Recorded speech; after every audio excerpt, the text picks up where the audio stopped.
You're listening to another premier old-time radio program. Another Humphrey Coverdella production.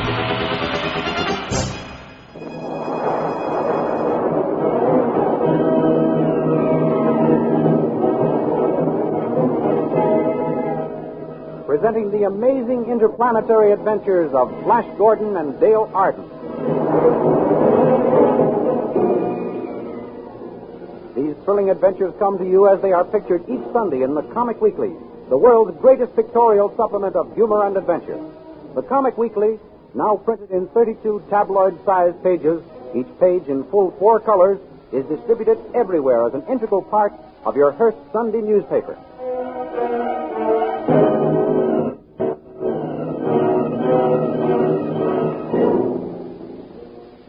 Last week, you may remember, Flash Gordon and Dale Arden saved the Earth from destruction by shooting a rocket at a planet which threatened to collide with it. They became marooned on the planet called Mongo. The Emperor, Ming the Merciless, ordered Flash killed and commanded Dale to marry him. The royal princess, loving Flash, saved him. Soon, Prince of the Lion Men helped Flash prevent Ming from marrying Dale by breaking up the marriage ceremony and escaping underground.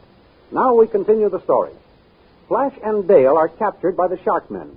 Princess Arora appears and again saves Flash, who in turn tries to free Dale. But Soon's father, searching for his princely son, captures the princess and Flash. Rather than remain a captive, the proud Arora hurls herself over the cliff, only to be caught by the terrible leaves of a constrictor plant. Flash hastens to her aid. Don't struggle, Princess Arora. I'll free you. Oh, hurry. The leaves are crushing me. I'll cut them with my sword. Oh, be careful. Oh, careful, Flash. The plant may catch you.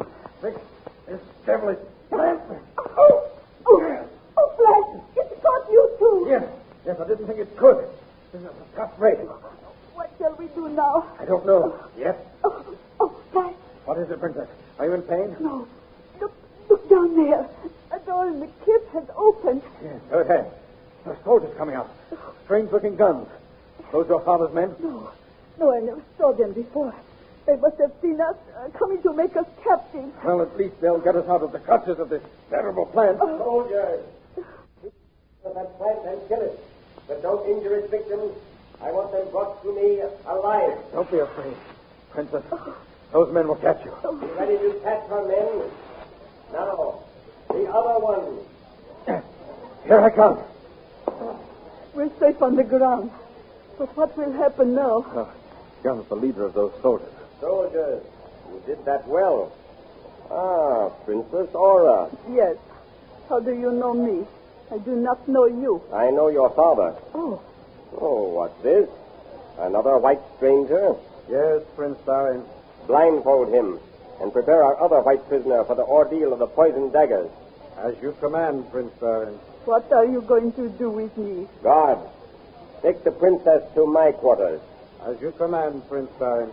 Ah, here comes our other white prisoner.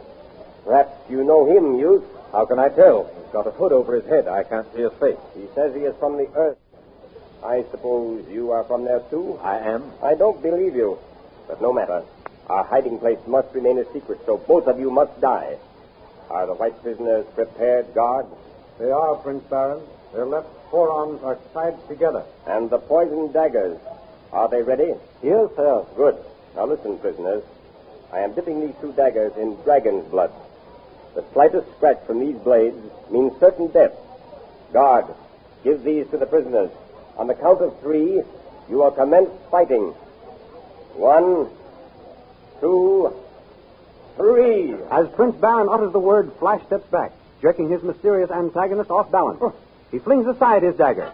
Then he causes his opponent to drop his poisoned weapon. Picking up the dagger, Flash severs the cord, handing him to his opponent. And as the two whip off their blindfolds and reveal themselves to each other, Flash Gordon, Dr. Zarkov. So you do know each other. I should say we do. I'm mighty glad to see you, Doctor. I thought you were dead after our rocket crashed on this planet. I was badly hurt, Flash. These fellows, they picked me up and brought me here. They made me act as their servant. Well, we saved the Earth, didn't we, lad? We certainly did, Doctor. Now, Prince Barin, maybe you will believe that we are from the Earth. This man was the most brilliant scientist in the world. He was Stop. My admiration for both of you is boundless. I would be honored to have you shake my hand and call me friend. Your friend? Yes. Why, of course. Here's my hand. And mine. Good. Now come to my quarters. My friend, I have invented an electric mole with which I intend to burrow underground into the palace of Ming the Merciless and overthrow his tyrannical government. Are you with me? Certainly. You bet we are. We've got to rescue Dale and soon from that fiend. Princess Dora, you heard what I plan to do? Yes. Please take me back to my father's palace with you. You? Why, it's because of you that I am a hunted man with a price on my head. You will remain here as my prisoner. Come, my friends, come. Oh, I will I? Start. What is it? What is your name? Ronkel, my princess. Ronkel. I thought I recognized your face. You fled into exile from my father's guards when you were caught stealing. Yes, Listen, Ronkel. princess. If you will help me warn my father of what those men plan to do, I will make you not only wealthy, but also a duke. For once so lovely, my princess, how could I refuse? Come with me.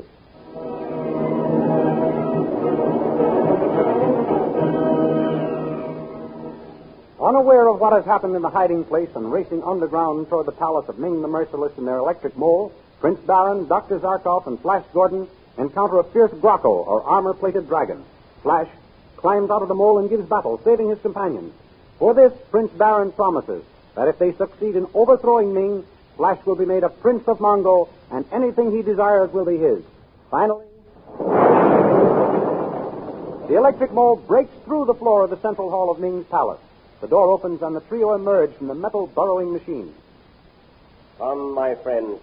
We have arrived. So we have. What is our next move, Prince Barin? This is the central hall of Ming's palace. You go up those stairs, Dr. Zarkov, and surprise the inner guard. Prince Barin, look. Ming's armored men. We've been betrayed. Yes. But how could the news have reached here before us? Let us get our raid on. There's no use, Doctor. The armor of those soldiers is ray-proof. Here comes Ming the Merciless with his high priest. There. Thank heavens he's all right. Welcome back to my palace, Flash Gordon, and welcome to your companions. Soldiers, lash them to that pillar over there and execute them. Oh, Flash, darling, I love you so much. Dale, my dear, we did our best to save you, but we've been betrayed. I guess they have us now. Let them shoot. They'll kill me, too, and we'll be together forever. Very well, Dale Arden. You can have him in death. Captain, proceed with the execution. Shoot, you yellow dogs. We aren't afraid to die. Ready? Aim. Stop. Hold your fire. Froggy, what does it mean? If you were not the high priestess, I would have your tongue torn out for your insolence. I ask you, remember, sire, that according to the sacred writ of Tao, even a traitor has the right to choose between the firing squad and the terrible test. True, Zugi. And on second thought, the test would furnish us with greater amusement. Yes, sire. We must abide by the sacred writ. And then, too, I see no reason why the girl should be killed. Captain, release the prisoners. They shall undergo the terrible test. First, bring them over to the pit. All right, come on. Come along. This is the test of the torture pit. Flash Gordon, you and Barin will stand on each end of the narrow platform and with long whips try to topple each other into the pit, where a surprise will be awaiting you. Take your places. The two mount the platform. Flash ducks, but Prince Barin's whip winds over his head. Then Flash's whip hits Barin with such force as to knock him off balance and into the pit. Dropping his whip, Flash leaps after him. As he throws the unconscious form of Prince Barin over his shoulder and prepares to climb out, a transparent metal sheet silently slides over the top of the pit, trapping them. At the same time, Flash hears a growl, and looking around, he sees three snarling tigrans. Placing Prince Barin on the floor, Flash turns on the fierce beast. The first one charges. Leaping high in the air, Flash comes down on the tigran's back with a powerful wrench, breaks its neck. Instantly, the other two tigrans leap at each other to fight for the possession of the body. Furiously, the battle rages. Finally, both animals are down, wounded unto death. Then Prince Barin regains consciousness. Where are we? You're all right, Prince Barin. Yes. We're in the pit, but they trapped us with that transparent metal lid. And you saved us from these beasts. Oh, you are superb, Flash. That was easier than figuring how we're going to get out of here. Look up there. Prince Soon. Yes, he's just in time. Soon! Roll that metal lid back. He nods that he understands. There. He's done it. We're free. Come along.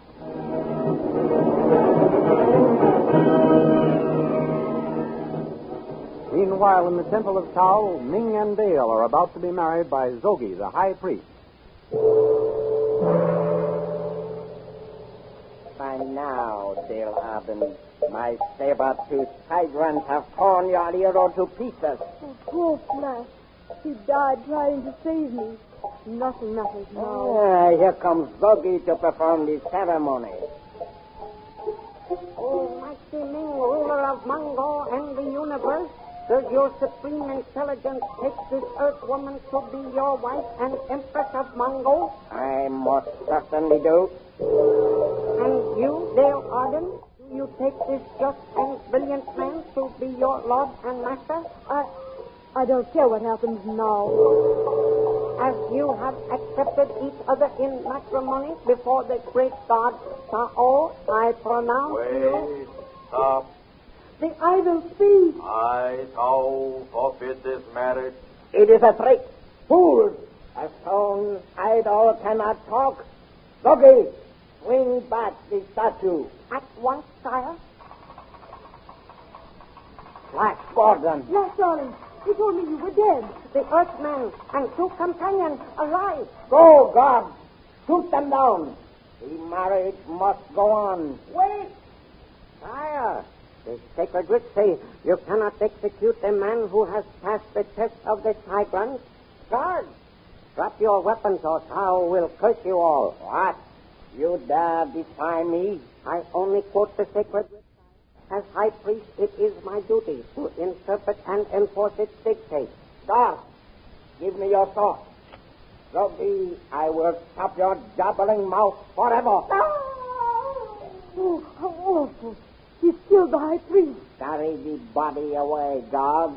Flash, my darling. I thought I'd lost you. Never as long as I have strength in these two arms and a breath of life in my body. So Tao forbids me to slay you, eh? Well, Tao and I will both laugh while you rattle slave in the prison city of the Hawkmen. Death would be more desirable. As for you, Dale Arden, you shall be taught to act like my empress.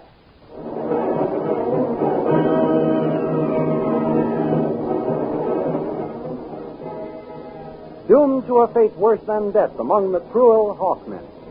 What terrifying adventures await our friends? Be sure to listen in again next week and hear the further amazing adventures of Flash Gordon and Dale Arden, who appear in full-color pictures next Sunday in the 32-page Comic Weekly supplement of your Hearst Sunday newspaper, the world's greatest all-picture magazine of fun and adventure. Don't miss the Comic Weekly next Sunday. All your friends will be there. Besides Flash Gordon and Dale Arden, you will find King of the Royal Mounted waiting to thrill you with another chapter in his adventures of the Great Northwest. Good old Jiggs and Maggie in Bringing Up Father. Your old pal Skippy, Billy the Toiler, Ace Drummond, Johnny Round the World, The Little King, Radio Patrol, they'll all be waiting to entertain you. Of course, those irresponsible Katzenjammer kids are on deck with a new prank on their friends. How can they think of all those tricks? And as for Barney Google, well, I'm afraid I'll have to agree with Snuffy Smith that Google seems a bit touched in the haze. Remember, they're all in the Comic Weekly next Sunday. 32 pages of colored pictures. Be sure to get your copy of the Hearst Sunday newspaper next Sunday, containing this big 32-page Comic Weekly. And remember, we have a date next week for another chapter in the amazing interplanetary adventures of Flash Gordon and Dale Arden.